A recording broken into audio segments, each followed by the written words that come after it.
A law protecting same-sex and interracial marriages may be the law of the land soon. Both the House and Senate passed the Defense of Marriage Act, and now it's going to be on President Biden's desk, who's expected to sign it. That's right. Now joining us live to talk about this is Amy Stone. She is professor of sociology and anthropology at Trinity University. Dr. Stone, thank you so much for joining us.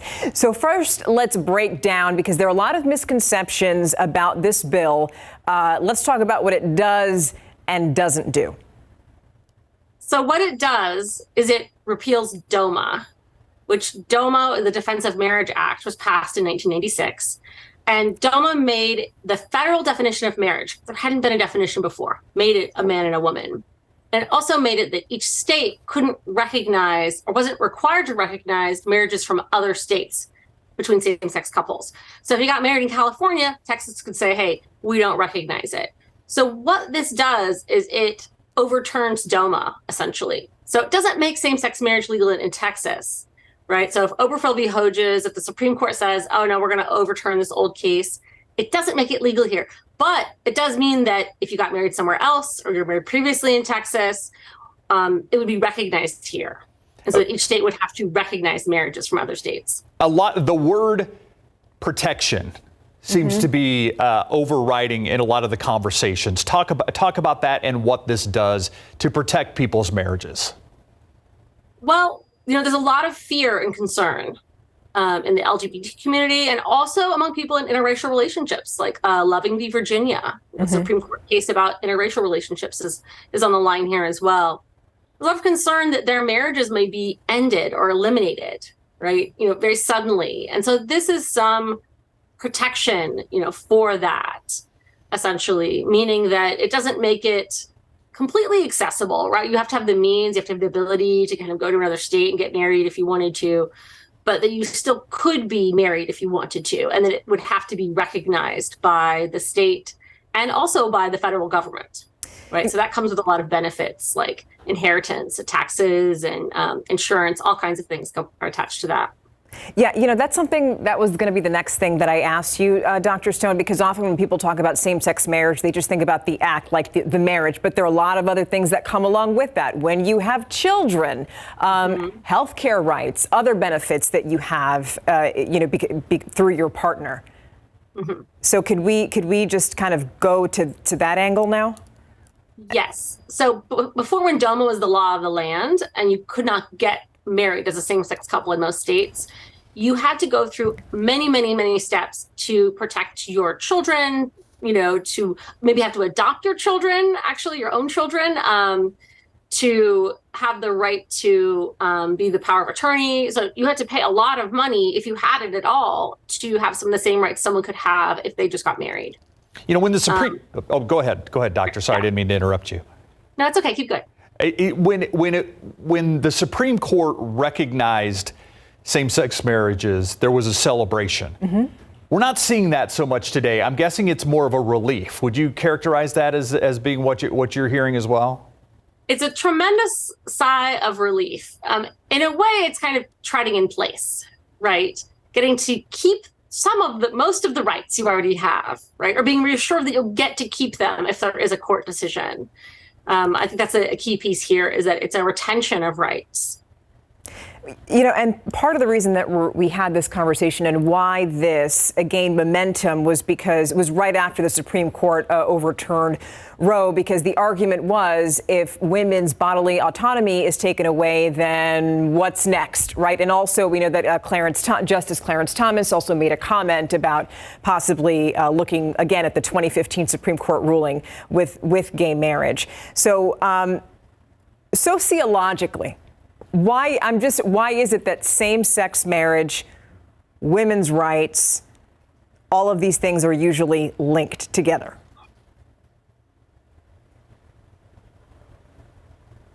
I think we're having some technical problems with Dr. Stone there.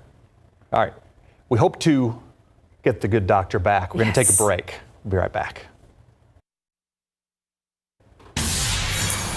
All right, so we want to apologize because we were having a lovely conversation with Dr. Amy Stone, the professor of sociology and anthropology at Trinity University, but obviously having some technical issues, so we're sorry about that, but we're hoping to move on here. All right, so if you want to show some appreciation to your Amazon driver, all you have to do is say, Alexa, thank my driver. Yeah, just that easy. It's a new feature that started this week, and in addition to the thank you, the driver is going to get a $5 tip paid for by Amazon. Yeah, Amazon will keep paying those $5 tips until a total of $1 million is spent.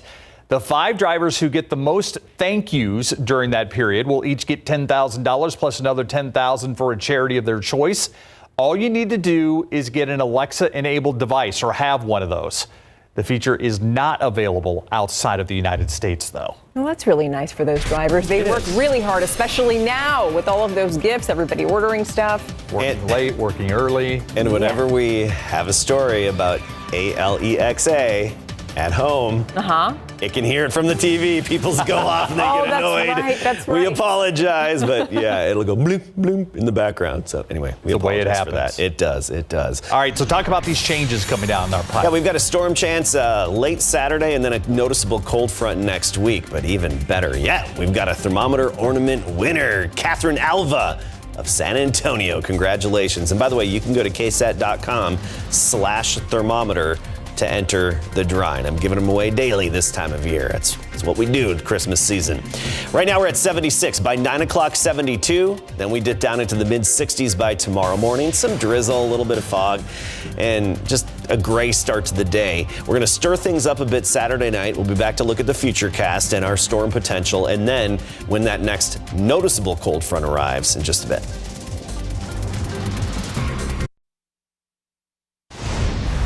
News around America. The wealth of Americans continues to slip. That's the news from the Federal Reserve.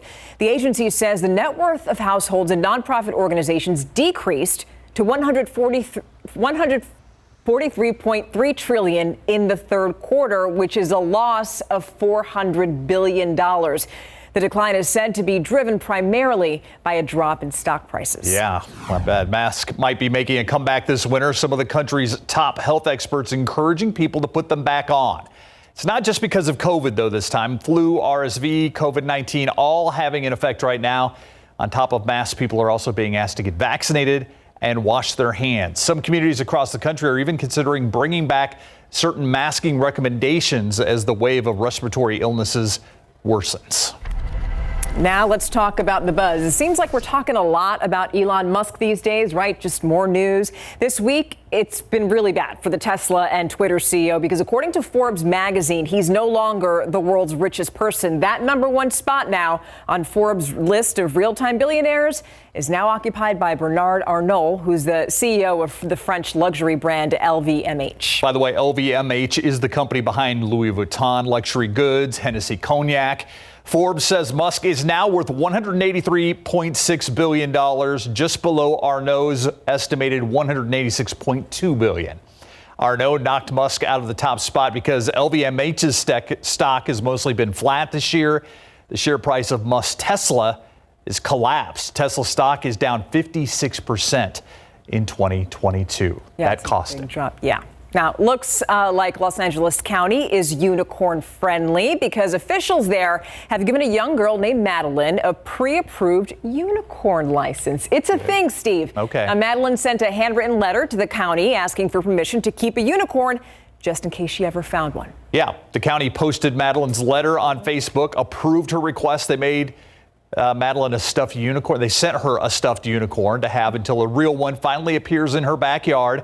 Madeline has been given a set of rules to follow, which include making sure unicorns have, quote, regular access to sunlight, moonbeams, and rainbows. It's only fair. End quote. Only fair. Apparently, yeah.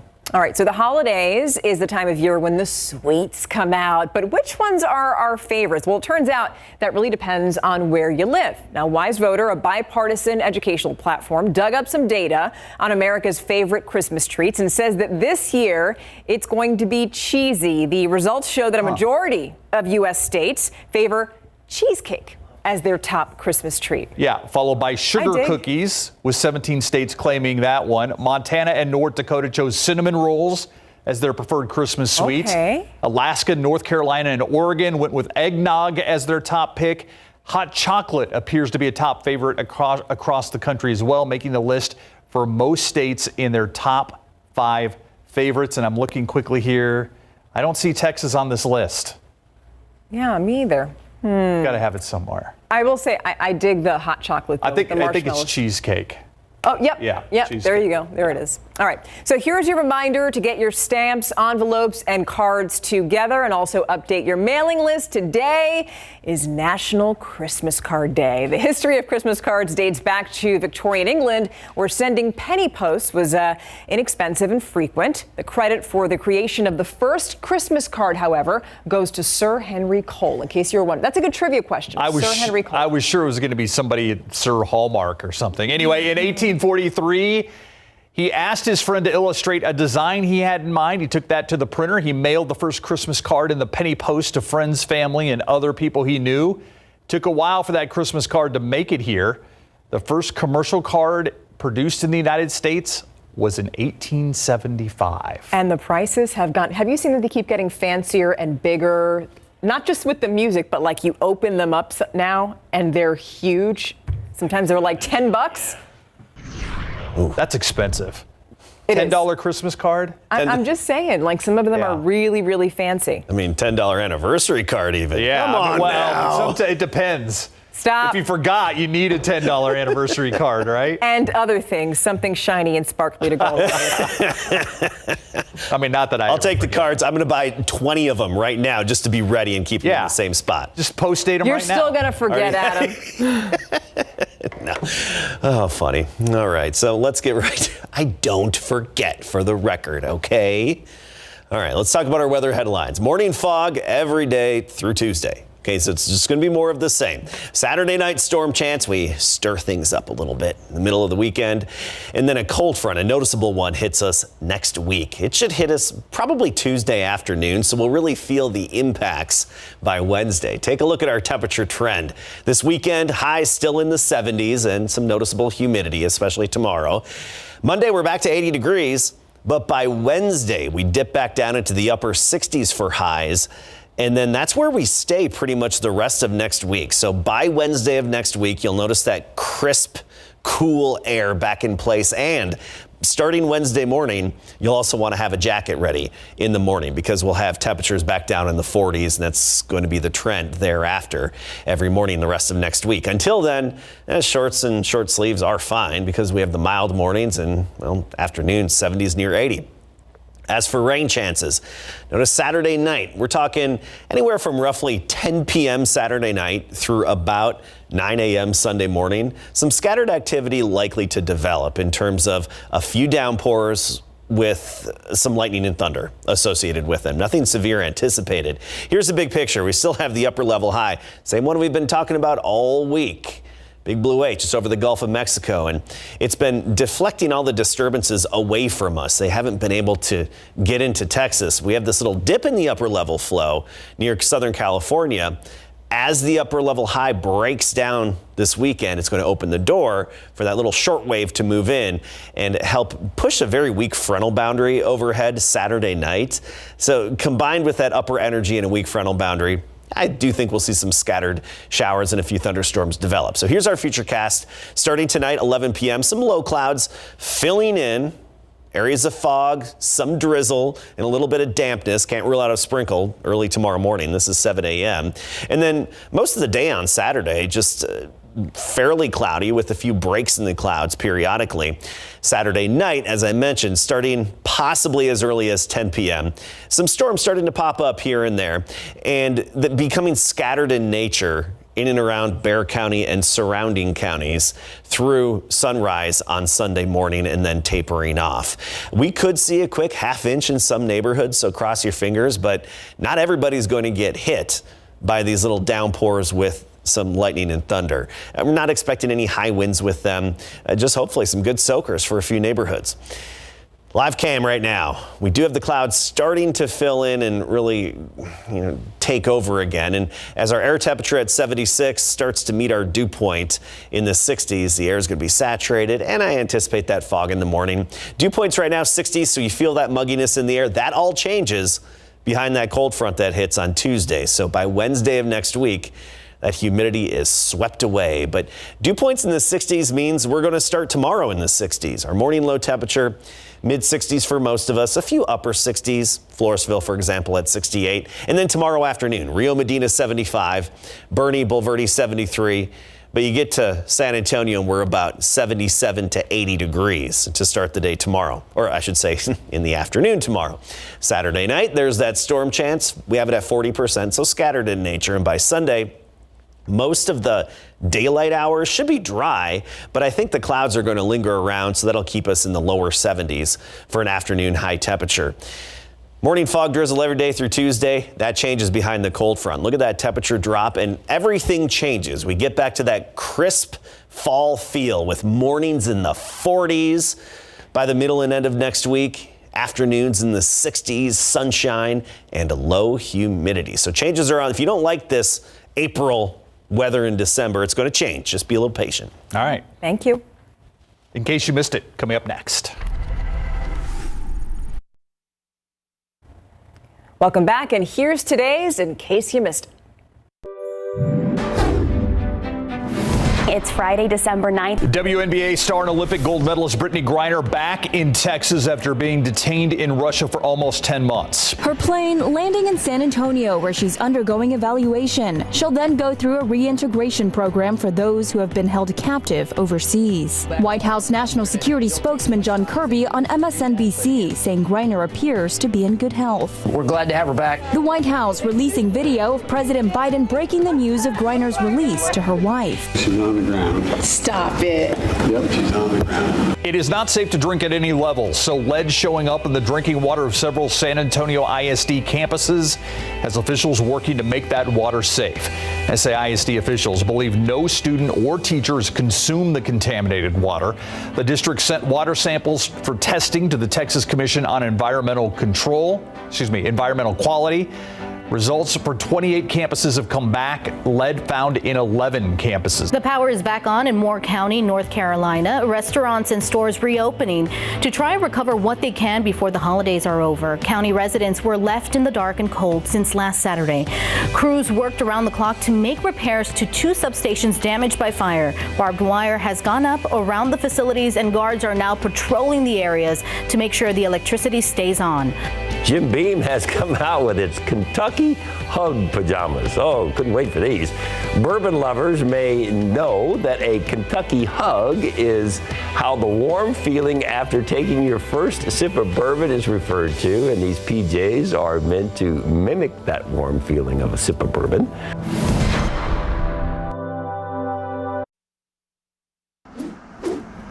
All right, welcome back. We're going to give you a live look at traffic right now. This is 410 at Jackson Keller, where these are the eastbound lanes where you're seeing this traffic, 2 lanes that are blocked because of an accident. And it looks like that's still going on right now. Traffic, you can see, is still going, but it's pretty slow. Yeah, and actually it was really backed up just moments ago. So it's good to see that it seems to be clearing here. And of course, as is usual, both directions were slowed down as people going westbound on 410 wanted to know what was going on eastbound. Yes, which we're all guilty of doing. Yes. Looky-loo, rubberneckers. Rubberneckers, right? Yeah, that's the term. You know, actually, it was on Jeopardy once, and it was rubbernecking. Okay. Rubberneckers. So that's, I think, the official term. Oh, okay. Opposed to a looky-loo. Oh, are you disputing Alex Trebek over there? The late Alex Trebek? As opposed to looky-loos? Yeah. Just didn't know there was an official term. Needed to be an official term for it. Just like when teams win a championship and they have a hog pile at the end. They don't have a hog pile. Yes, it's they called do. a dog pile. They have a hog pile at the end. This is a universal disagreement between Adam and I. When you celebrate and you jump on each other, make a big pile. It's a dog pile. Hog pile. That's settled. It's a hog pile. Hey, by the middle of next week, Wednesday, we're cooler.